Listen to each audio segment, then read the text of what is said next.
देखो, मालेगांव शहर में सबसे पहले बीजेपी के किरीट सोमैया आए और उन्होंने मालेगांव शहरियान पर कई तरह का इल्ज़ाम लगाया।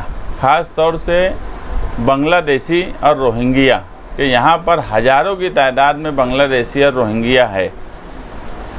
जब ये मामला चल रहा था और सरकार ने उसी बात पर रोहिंग्या और बांग्लादेशी की बात को भुनाने के लिए एक SIT बैठा दी और उसके फ़ौरन बाद छावनी पुलिस स्टेशन में 2 FIR हुई। पहली FIR की चार्जशीट 15 दिन पहले आई, उसमें भी कोई ऐसा इल्ज़ाम चार्जशीट में साबित नहीं कर पाई पुलिस कि कोई रोहिंग्या या बांग्लादेशी है। उसके बाद कल जो दूसरी चार्जशीट दाखिल हुई, आज माइनॉरिटी डिफेंस कमेटी के वकीला वो चार्जशीट निकाले, अब उसकी स्टडी कर रहे हैं। लेकिन जो मोटी मोटी बात उसमें समझी कि उसमें भी एक भी बांग्लादेशी या रोहिंग्या पुलिस ने साबित नहीं कर पाई। मैं ये पूरे मामले में हर वक्त ये बात बोलता रहा हूँ कि पुलिस डिपार्टमेंट हर सवाल पर प्रेस कॉन्फ्रेंस लेती है।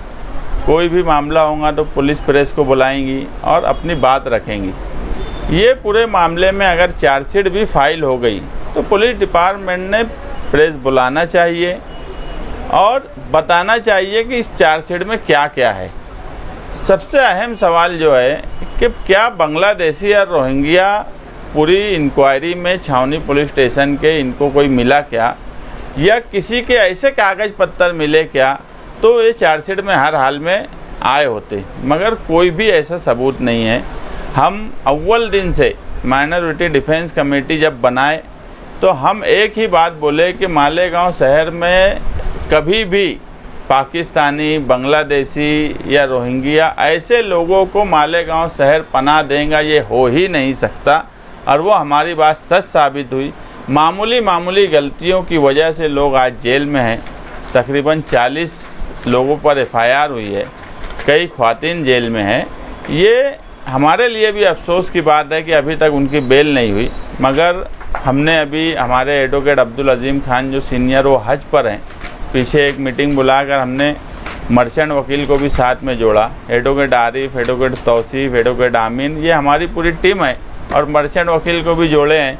अब दूसरी चार्जशीट आने के बाद अब फ़ौरन हम लोग बेल रखने की तरफ जाने वाले हैं, ताकि जो लोग 3.5-4 महीना तकरीबन हो गया है जेल में रहते हुए, वो लोग जल्द से जल्द रिहा हो। क्योंकि मिस्टेक कितनी है कि कारपोरेशन से जो पावती मिलती है कि तुम्हारा यहाँ पे जन्म तारीख का नोन नहीं है, वो बोला गया है कि वो पावती बोगस है या गलत है। अब वो गलत है कि नहीं है ये तो जुडिशियरी तय करेगा, मगर इतनी मामूली मिस्टेक के ऊपर जिस पर फ़ाइन या पेनल्टी लगा के भी छोड़ा जा सकता है, उनके दाखिले रद्द कर दिए गए और उसके बाद आज लोगों को जेल में बंद रखा गया है। ED जैसी एजेंसी की कार्रवाई मालेगांव शहर में इतने मामूली मामले में होती है, जिसमें 2-5 लाख का जो चार्जशीट में दिख रहा है कि ट्रांजैक्शन जो है वो भी कोई बहुत बड़ा ट्रांजैक्शन नहीं है कि चलो करोड़ों अरबों का ट्रांजैक्शन है। 2-5 लाख के ट्रांजैक्शन में अगर ED आती है तो हम ये मानते हैं कि हिंदुस्तान की इतनी बड़ी एजेंसी ED, उसका खुद कद घटा जब वो मालेगांव शहर में आकर इंक्वायरी की। ऐसे सब हालात इस शहर में बने हुए हैं। हम माइनॉरिटी डिफेंस कमेटी की तरफ से हर मुमकिन कोशिश कर रहे हैं कि शहरियान के साथ रहें। हमें इंतज़ार है, हम ये भी चाहते हैं कि सरकार ने जो SIT बनाई है वो भी अपनी मुद्दत में 6 महीने की मुद्दत के अंदर SIT की रिपोर्ट दाखिल करे। जो दाग इस शहर पर बांग्लादेशी और रोहिंग्या के नाम से लगाया जा रहा है, वो दाग हम हर हाल में धोएंगे और हमें यकीन है कि ये मालेगांव शहर में नहीं हो सकता बांग्लादेशी और रोहिंग्या। छावनी पुलिस स्टेशन के जो 2 गुना है, सबसे पहले CR नंबर 40/2025 में 29 अप्रैल को चार्जशीट फाइल हुई और उसका स्पेशल सेशन केस नंबर 85/2025 बना। CR नंबर 51/2025 में 2 दिन पहले पुलिस ने चार्जशीट फाइल की थी। आज उसका special session case number 100/2025 number पढ़ने के बाद हमको उसकी कॉपी मिली है।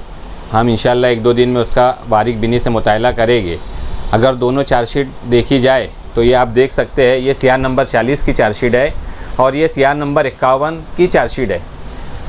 तहसील ऑफिस और कॉर्पोरेशन के जो गवर्नमेंट सर्वेंट के स्टेटमेंट रिकॉर्ड किए गए हैं, कुछ सर्वेंट के स्टेटमेंट अभी हमने जो देखे हैं तो दोनों चार्जशीट में अलग अलग स्टेटमेंट हो रहे हैं, जबकि दोनों केस एक जैसे ही है। सीआर नंबर 40 में जो एलिगेशन आरोपी के खिलाफ है, जो स्टेटमेंट दिया है गवर्नमेंट सर्वेंट ने, सीआर नंबर 51 में भी वैसे ही है। दूसरी एफआईआर करने की पुलिस को कोई ज़रूरत नहीं थी, लेकिन पुलिस ने दूसरी एफआईआर भी की और अब चार्जशीट भी फाइल कर दी गई है। सीआर नंबर 40 में टोटल जो है वो आरोपी जो किए गए हैं 20 आरोपी किए गए हैं, जिसमें 9 लोग अरेस्ट है। उसमें जो है 2 लोगों को सुप्रीम कोर्ट से इंटरिम बेल मिली है, एक आरोपी को बेल हुई है और बाकी जो है 8 लोगों को फ़रार बताया गया है।